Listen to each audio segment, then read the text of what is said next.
Is there a path for Miami to exceed expectations and make a run to the Eastern Conference Finals? We'll explore that possibility on today's episode of Locked On Heat.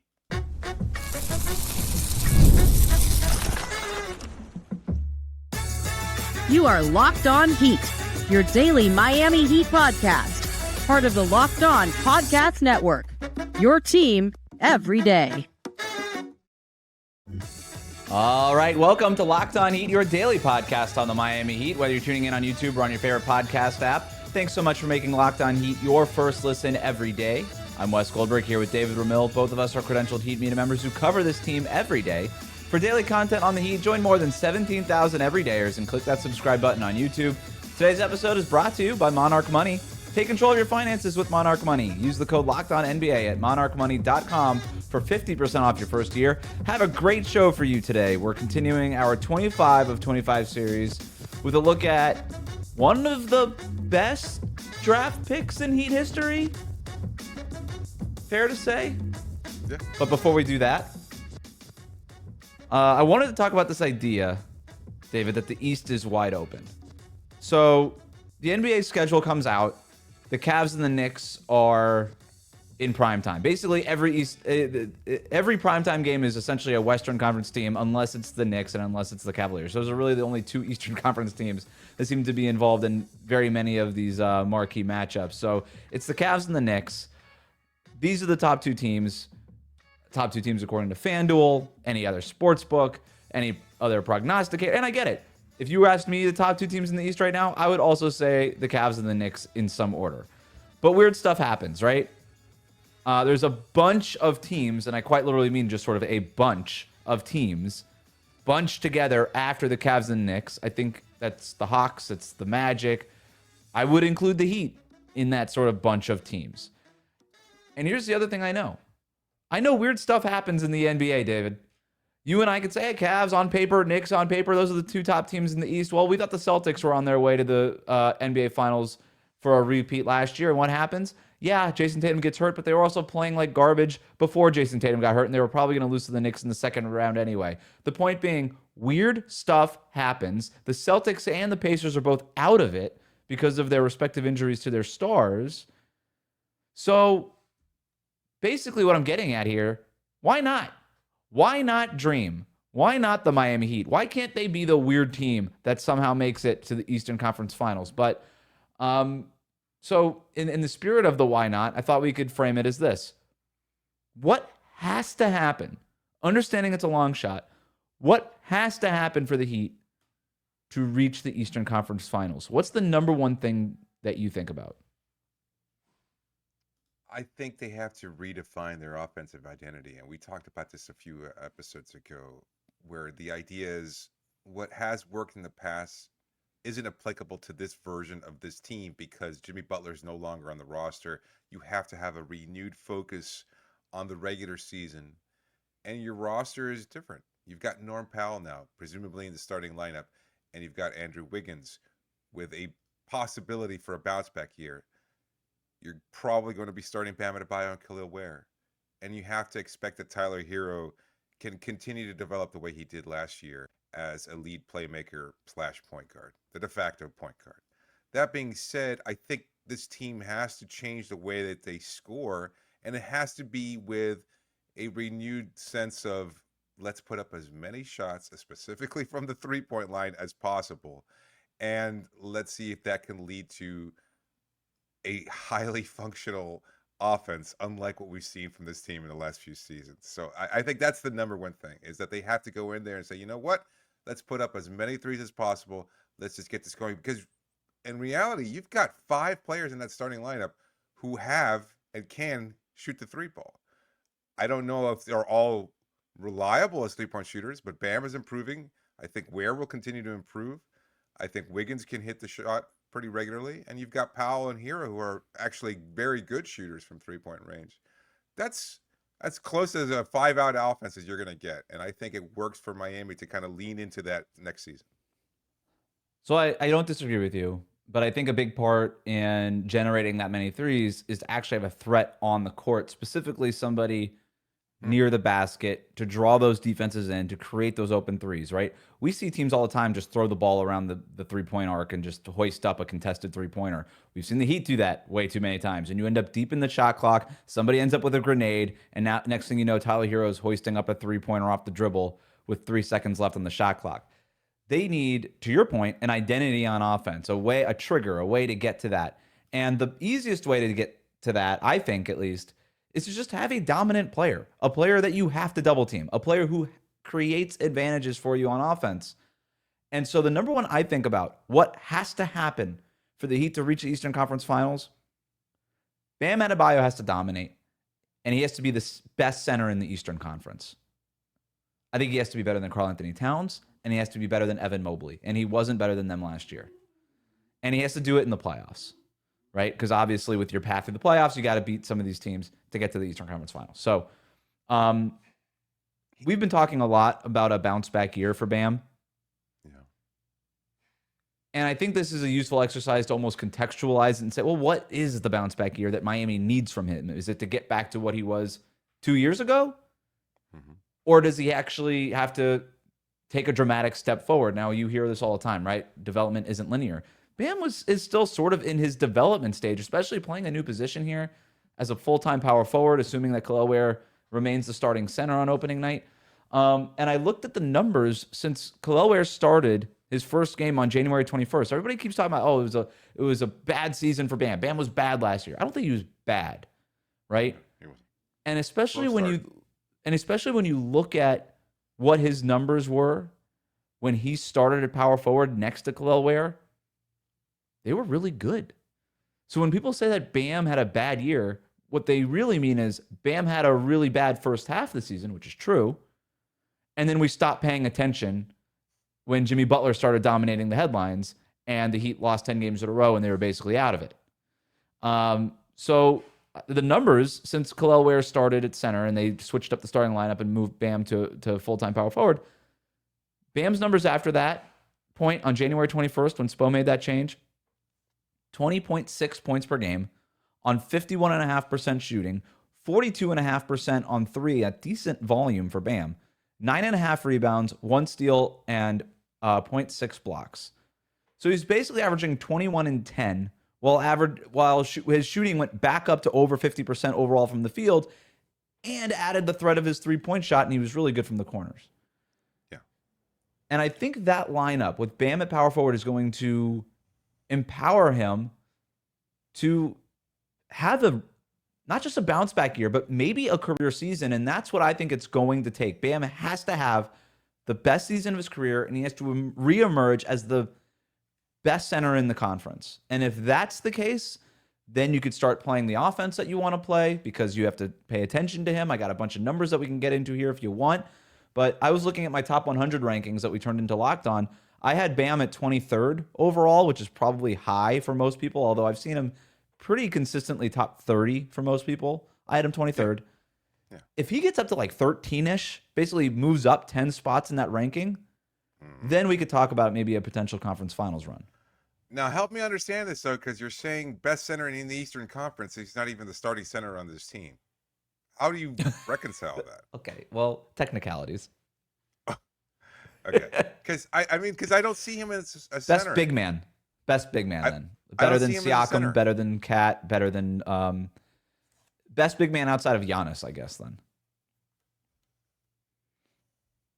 He's in that conversation. He has been, I think. And he's going to log a lot of minutes at center, right? He starts at power forward, but then he's going to log a lot of minutes at center, which we know. We'll see. I mean, I assume, Kai Jones is probably going to get a bulk of those backup minutes. Nikola Jovic, who knows what will happen between now and the start of the regular season. I see your point.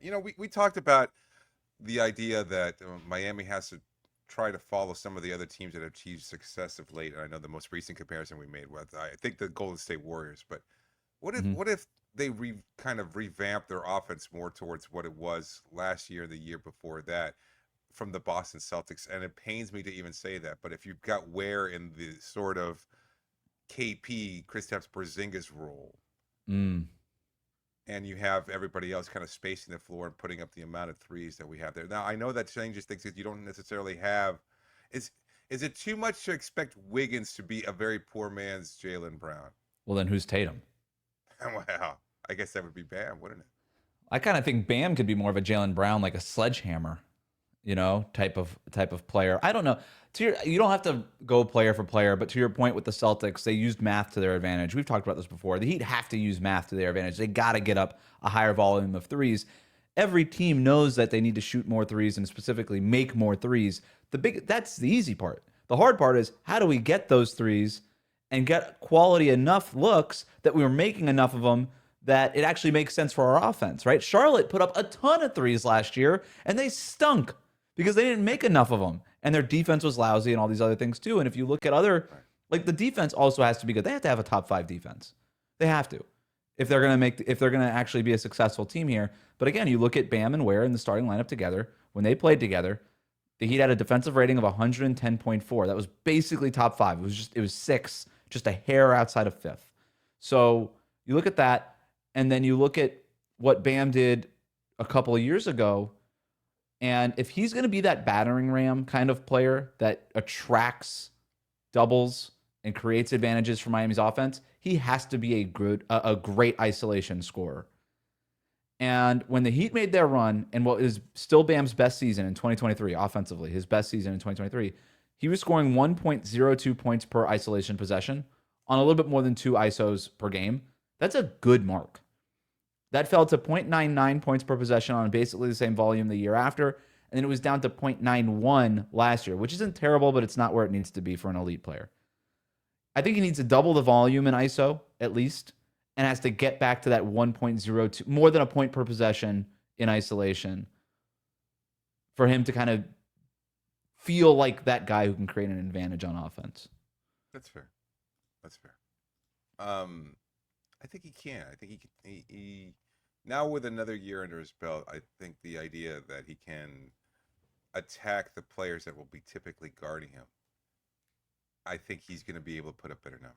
Mm-hmm. But it all kind of works very symbiotically to me anyway, at least from my perspective. Ware has to have a monster year. Yeah. I mean, yeah, it's going to take everybody, right? It's going to be Ware. It's going to be Wiggins. Tyler has to have another great year. Like in terms of like ranking who has to step up in order for for that season to play out the way that we talked about, it almost seems like Ware just has to become like a focal point where he has to be able to scare somebody. Like you have to be concerned with what he can do at his size, close to the basket from 3-point range, whatever it is. Like he just has to have a presence in a way that I don't know that he was able to establish. And I'm not saying that he should have. He was a rookie. Like that's a unfair expectation for a player like that. But we have to see closer to what we saw in those last few games of his in Summer League and hope that everybody can follow suit. Because I think if you have that kind of central threat, then that makes everybody else's job. And look, it's going to work again in tandem. You're going to have Bam slashing, doing what he has to do, the sledgehammer, if you will. I think there's going to be a lot of off-ball movement between Hero and Powell there, creating 3-point looks. And then you're going to have Wiggins kind of as your Swiss Army knife offensively. Like he's going to be able to do a little bit of everything. I think he just has to have, I see him having the least important role in that starting 5. And at the same time, you're going to have games where he's going to have to step up and be able to provide those 10 to 20 points. And if that's the case, I think it really benefits Miami. But anyway. 25 of 25 is next. Today's episode is brought to you by Monarch Money. Most people can't name all of their financial accounts or even what they're worth, whether it's 401ks, properties, or investments. When you don't have the full picture, you can end up leaving money on the table. And that's why there's Monarch Money. It's an all-in-one personal finance tool that brings your entire financial life together in one clean, easy-to-use interface on your laptop or phone. Monarch does the heavy lifting for you. You can link all of your accounts in minutes, see clear data visuals, get smart categorization of your spending, and finally feel in control of your money without ever touching a spreadsheet. Again, Monarch makes it simple to review all your finances. You can just see exactly where you're using your money for. And if you're looking to save money, maybe you're looking for a big purchase down the road. Who knows what that could be? And yet, Monarch Money makes it so much more simple because you find out exactly where the money is going and what you can do to possibly save that money. And and makes it all easier for you to access on a daily basis. So don't let financial opportunity slip through the cracks. Use code LOCKEDONNBA. That's LOCKEDONNBA at monarchmoney.com in your browser for half off your first year. That's 50% off your first year at monarchmoney.com with the code LOCKEDONNBA. We'll be right back. Thanks again for making Locked On Heat your first listen every day. This is our 25 of 25 series, looking back at the top 25 Heat players of the last 25 seasons. Each episode, we'll be taking an in-depth look at every player who made the list as voted on by us and our Locked On Heat insider community through the lens of what made them a definitive part of the franchise's history. In our latest installment, White Chocolate Jason Williams checked in at number 23. Coming in today at 22, he played for the team twice. Everybody's favorite teammate. He eats Oreos with a fork. David, it's Josh Richardson. Josh Richardson, a fan favorite, and I think such a big part of the Heat story, especially over the last decade or so. And I hope that fans remember him kindly, even though I don't know if that second stint might be what he needs in order to cement his legacy there. But in the wake of LeBron James returning to Cleveland in 2014, Miami retooled their roster. They were looking to remain competitive, and they even completed a major trade in February 2015 to acquire Goran Dragic. That was a huge moment there. They were saying, you know what, we can, just like they did this season, or like the idea this season that the East is wide open. That was the first year of LeBron's return to Cleveland. It seemed like there was a possibility, and Miami swung for the fences. They got Goran. And then, unfortunately, Chris Bosh was diagnosed with blood clots. And immediately following that trade, and Dragic and Dwayne left to kind of pick up in his absence. Their skills didn't mesh right away, and the team missed the playoffs. But they had the 2015 draft to look forward to, and they were lucky when Justice Winslow slid from a top 5 pick to the Heat at number 10. But they were even luckier when they drafted Josh Richardson with a 40th overall pick. Rook 1, Winslow, and Rook 2, Richardson joined a team that was looking to compete in the East with 3 all-stars, solid role players, and youngsters like Winslow and Hassan Whiteside. Meanwhile, Richardson was sent down to the D-League, the then D-League Sioux Falls Skyforce, honing his skills, particularly as a shooter. It's become a major part of Heat lore that Eric Spoelstra wouldn't let Richardson quit a shooting drill where he had to make 70 out of 100 three-pointers before Spo would even let him leave the practice floor. He'd have to run sprints in between each time. He failed the first 3 attempts, but eventually hit 70, earning playing time later on and on a loaded roster, appearing, despite all that, in 52 regular season games and 14 playoff games. So he wound up becoming a major impact role player on that team that wound up having a nice playoff run with Dwayne Wade leading the way against Charlotte. And purple shirt guy, so everybody remembers him. But yeah, Richardson had a big rookie year, and he was expected to be an impactful second-year player.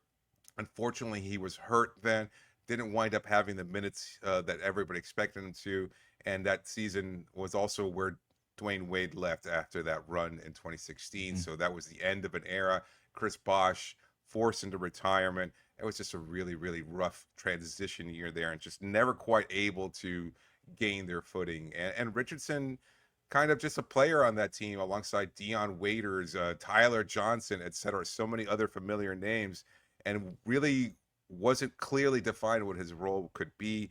But eventually, it still became one of the best seasons in Heat history, and he played his part. They won 11-30, of course, to start the year, and then, as we all know, 30-11 to close out the season, and yet still missed the playoffs. One of the most interesting seasons in Heat history. I won't let you call a 500 season one of the best seasons in Heat history, but go ahead, continue. maybe I could see that point. But Richardson wound up playing 2 more seasons with Miami after that. Expectations growing with the team as the team kept changing around him. Expectations for him kept changing too, though. He was expected to be the team's best player after Bosh retired, as Whiteside got paid and Dragic began to age. Even after the team re-signed Wade, Richardson was the starter. Everybody kind of forgets that, but in that 2018-19 season, he was a starter, and he had his best year, putting up career highs. When I asked Eric Spoelstra about Richardson's role on Media Day that season, this is what he told me. He said, the thing that he has is a coaching staff that supports him, believes in him. Everybody wants him to take that next step, and that's incredibly empowering for a young player. You see the biggest jumps for most players coming to that 3rd, 4th year, and he saw the type of jump that he made last year when he was able to play a full season and was healthy. You've heard me say this before. I don't put ceilings on players. We want them to accomplish their dreams, whatever they're thinking about or dreaming about. We want to be able to give them a platform to go get it. I see no reason why he can't get to another level. Wade even told me that he expected Jay Rich to compete for an all-star nod that year. And while Richardson, again, did set career highs, it was more of an afterthought that year because Wade's retirement seemed to dominate the storyline Right. of that season. And of course, unfortunately, they wound up missing the playoffs for the third time in 5 years. And then in 2019, he was traded to the Philadelphia 76ers for Jimmy Butler, bounced around after that, playing for the Sixers, the Mavs, the Celtics, the Spurs, and the New Orleans Pelicans. And then in 2023, with a team fresh off an unexpected run to the NBA Finals, Richardson rejoined the team. A feel-good moment for Heat fans that appreciated Richardson's efforts, and he played in 43 games but suffered a separated shoulder that ended that season. He returned the following year looking like a 10-year veteran and not like the young, scrappy second-round draft pick. He was eventually traded to the Utah Jazz, waived by that team, and as of this moment, remains an unsigned free agent that is likely forced into retirement. You mentioned the Eric Spoelstra, Josh Richardson, historic off-day impromptu workout.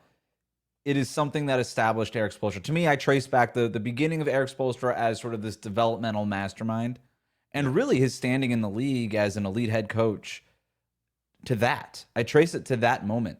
That moment, and maybe it's unfair, but that moment got so much publicity at the time and was like that broadcast talking point that every time the Heat were on a broadcast, the opposing team brought up that story, the Heat broadcast, the national broadcast, that was brought up over and over again for 2 or 3 years, it felt like, afterwards. And so it was, to me, if anybody should rank Josh Richardson highly on this list, it almost feels like it should be Eric Spoelstra because of everything that Josh Richardson sort of represented there. I want to get into the crazy range and the rankings on Josh Richardson here in a second. We're going to follow that up with trivia. We'll do all of that next.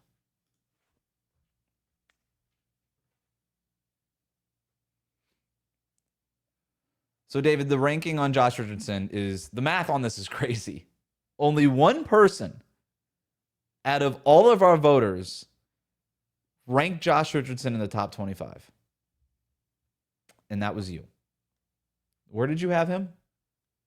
I think 13th overall, if I'm not mistaken. You had him 13th overall. That's correct. I did not rank him. Nobody else ranked him. But because you ranked him so highly, the average, he sneaks in here at number 22. You had him 13. I had him not ranked. I don't want to debate whether or not Josh Richardson should have been ranked. I had him very much on the cusp, and I would admit, maybe I even made a mistake not ranking. I want to celebrate Josh Richardson today, David. So I'm gonna clear out for a second. You did your whole history spiel, but you ranked him 13. What does Josh Richardson mean to you? Why are you ranking him this highly over the last 25 seasons? I always remember the fact that he was given the keys to the car in that 4th season, and he was developing in a trajectory that I don't think a lot of players expect to, especially second-round picks. I remember him being selected in the second round, and then immediately like being jubilant about Winslow being available to Miami, and then hearing that the Miami Heat had Richardson's jersey available for sale that same day after the draft, and I'm like, oh, I didn't get it. Like you don't see that with second-round picks. Rarely, especially in Heat history, do second-round picks even make the team. And they were already selling his jersey. That's how confident they were in him. And that he started off slowly that rookie year, but continued to trend upward. And then by that 4th year, everybody forgets, he was the best player on that team. Wade was in the back seat. He was electing to come off the bench, and he had his moments, certainly game-changing moments, game winners that we'll always remember. Mm-hmm. But that team was very different. It was Josh who was the best player on that team. Can I give you the stats? Yeah. So Josh led the team in points per game, 16.6 points per game. D-Wade was second at 15. Dragic, 13.7. Justice Winslow, 12.6. Whiteside, 12.3 and 11.3 rebounds and 1.9 blocks. Deion Waiters had 12 points per game. Tyler Johnson at 10.8. Kelly Olynyk at 10 points per game. It was a lot of players averaging double digits. Josh Richardson averaging the most points. Not that points is everything, but he was the go-to scorer. He also averaged the most field goal attempts that season. Yeah, I just think that the fact that his role continued to evolve, that they did see him in that capacity, maybe that's more indicative of how the Heat season was just not a very good one, or those teams weren't very good Right. one. And I think he gets lumped into that. And it just feels like this is such a point of contention because you and I have such completely different criteria. Like all it takes is playoff moments for you to kind of say that guy belongs in because he hit that shot or he was there on a great team that had great playoff moments. Come on. No, man, it's a little Keep unfair going. and Go ahead. oversimplified. Keep going. It's fine. But at the same time, it's like Richardson was a part of a team that, like I said, missed the playoffs 3 times in 5 years. Like that's the whole era. It was just the Right. post big three kind of hangover. And It's hard to separate was this a good player on a bad team, or Josh Richardson would not have led any other team in the league in scoring. Like it was such a unique situation where he was kind of, to your point, handed the keys without really having a license. Like you're just like, I don't know, kid. He had his learner's permit. Right? Maybe. Yeah. He was. Yeah. He kind of was driving in a parking lot for a little while, and they were like, "Get on the highway." What's that highway in Germany with like no speed limit? The Autobahn. The Autobahn. Yeah, here's the Autobahn, buddy. But look, he was good, and he was good enough to become a core part of the Jimmy Butler trade, the trade that brought Jimmy Butler and started a whole new successful era in Miami Heat basketball. That's got to count for something, Like he was good enough to be that. And I always say this, like he wasn't a throw-in. He was a key piece in that trade. CBS Sports ran a trade grade after that saying that the Sixers won the deal because they got Josh Richardson in the trade. So let's move on to, so I didn't have him ranked. I could be wrong on that. I'm willing to admit it. But he was right there in that kind of group at the end there. But let's jump into trivia. What do you got? All right. This should be a little trickier for you, I think. 5.5 years. I just have to say 5.5 seasons. Like really, he was traded that 6th season, unfortunately. But 5.5 seasons. Yep. It has to put you over some of the guys that just were blips on the radar that I know are going to be there. We're celebrating Josh. We're celebrating Josh today. I will not debate you on it. All right. What was Josh Richardson's career high? Guess. Take a guess. 40. I don't know. Oh, that was pretty good. He's actually 37 points. Yeah, I knew it was. He never hit 40. I should have said nobody ever something in the 30s. did. Nobody ever did back then. Like Goran Dragic never hit 40. I think February 10th, 2019. Ironically enough, versus Golden State, he finished 14 of 22 from the field, while also knocking down a career. Oh, he high. wasn't. That wasn't even for Miami. Yeah, it was. In 2019. Oh, the end of that February season. 2019. January, February. That's when he was Miami's okay. go-to scorer that year. That's right. Come on, yeah. That's right. So he had 8 3-pointers that day. Richardson talked about meeting a Heat player recently. He talked about meeting a Heat player, and he was wearing nothing but full blue tight bodysuit. Which player was it? The player he met was only wearing he met a player. Blue like a Blue Man Group bodysuit. You got it. I don't know this story, but I'm gonna try to guess.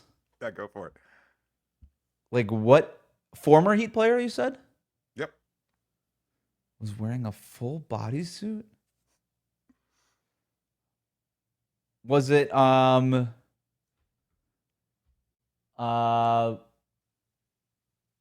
who's the DJ in Miami? What was his name? DJ Irie? No, the player. Oh, the player. The DJ. Oh, Ronnie Cycli? Was it Cycli? I don't know. Maybe they ran into each other in a DJ function. No. This is actually a Heat player, a current Heat player that was practicing, and Jay Rich shows up there. He told the story actually on the UD podcast, the OGs podcast. It was D Wade. His introduction to Dwayne Wade was Dwayne just being there in blue tights and nothing else, and busting everybody as he's dropping points on Rip 2. It was a hell of a story. 0 and I just saw it points for me. today, so that's why I thought it was worth including. Okay, here's one you'll never guess either. What is Richardson's favorite cartoon show? SpongeBob. Yeah! How did you get that? Because we're about the same age, and that makes sense. Wow. The cultural impact of SpongeBob SquarePants. My wife doesn't get it. Michael Beasley. Yeah. I put it on the TV the other day. My wife's like, "Why are we watching this?" I'm like, "Why aren't we watching this? Like, it's why isn't this on the rotation every day? Yeah. What's wrong?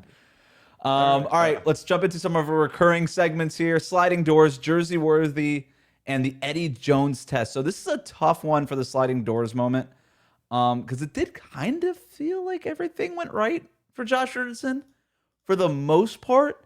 I don't know if you came up with anything. The moment I came up with, though, and there's a little bit of a stretch here, but and it's almost unfortunate. What if Chris Bosh never gets sick and Bino Udrih doesn't get hurt? Does Josh Richardson ever even enter the rotation? Because his rookie year, before the All-Star break, fringe rotation, mostly in the D-League, afterthought on the roster, nobody's talking about. Second round pick, who cares? All-Star break, Chris Bosh gets sick during the All-Star break, doesn't play again. And then Bino Udrih, who's, a fringe rotation piece, he gets hurt shortly after the Heat return from the All-Star break. And then all these minutes are out there now for Josh Richardson. And he gobbles them up and makes the most out of it. So I just wonder, if those injuries never happen, does Josh Richardson ever get that initial chance? Does Eric Spoelstra even care that he's taking three-pointers in the gym? And do we ever does he ever become the player he became and get on this list and get traded for Jimmy Butler?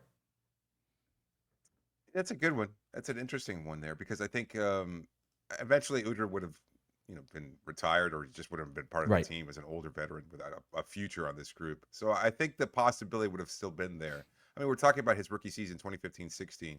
2016, obviously, that developmental year, the 41 year, you had guys on one-year deals: Derek Williams, James Johnson, Dion Waiters, Hassan Whiteside, kind of, again, given the keys to the car to some degree there. Goran hurt at that point in time, if I'm not mistaken. So no, that was his All-Star year. Excuse me. So that was his All-Star year. He wound up leading the team that year at 20.3 points per game. So I don't know. To me, I think he still would have gotten his opportunity. It felt like such a buzz about him following that rookie season. So I think he would have eventually continued to get those minutes. But I think so. To me, in the sliding doors moment, maybe have been towards the tail end of his career, because I think had he got hurt in that first year back with the team, he signed a 2-year deal, and he was playing his best basketball. Like, he struggled, and we were there at training camp where he didn't know what the hell his role was going to be. Was he the backup point guard? Was he the starting point guard? Nobody knew what was going on with Josh. Like, he might have been, and we talked about this before going into training camp, he was supposed to supplant Kyle Lowry as the team starting point guard. Didn't work out that way. So Josh didn't have a clear role, but eventually kind of figured it out, and he was being impactful in the few games he played that season. And then unfortunately he separates his shoulder and winds up becoming a shell of the player that he had been. What if he had been healthy? What if somehow he had continued to stay healthy and help that team maybe not get on another extended playoff run, but who knows? Who knows what that would have been like? Maybe Oubre doesn't fall on Jimmy Butler and Richardson's a part of a playoff run. Yeah, that's a good one too. Yep, totally. Would he be remembered a little bit more fondly by the Heat fan base? You know what? That's a great one, because I would guess even if he's healthy throughout that, yes. Maybe there's like a couple of extra moments that he has that he otherwise didn't, that he in reality didn't have. And then maybe more people put him on this list and he finishes a little bit higher. Let's breeze through the rest of these. Jersey worthy. I'm going to go no. Wow. Really? I love Josh Richardson, beloved teammate, one of our favorite guys to ever talk to in the locker room. If you wear a Richardson jersey to a Heat game, it kind of feels like you got one of the jerseys out of the clearance bin. 00? I mean, J-Rich? I'm not a zero guy on the jerseys. I think it's stupid, especially the 00. It's an awful number. All right. I disagree there. I think there's a footnote in Heat history that Josh is a big part of. And I think it's, again, the fact that he's just associated with such a crappy era in Heat basketball, and it's just not his fault, It's why I kind of say no. It's like you're wearing a jersey from that era. Like, why? I know. I guess if you're going to go deep cut like that, go Luke Babbitt. Go Dion Waiters, go something like that. Like, nobody will. Okay, don't get carried away. Don't get carried away. What? If you saw a Luke Babbitt jersey, you'd I would get autograph. Excited. You take a picture. That's true. That's very true. Luke Babbitt does not check in on the top 25. Spoiler alert. Strangely enough. The a little bit more bitter. The Eddie Jones test. What do you got? If he's at his peak, tough one. Really? Yeah, I think this is a no-brainer. You think he'd be? Yeah, I guess a good As- two-way player. 16 Shooter, points per good game, shooter. good defense, make open threes. Yeah, that player hurts, or that player helps this roster right away. I think he checks in as the third wing behind Wiggins and Powell. That's an awesome player. Yeah, I mean, not awesome. I think he helps the team.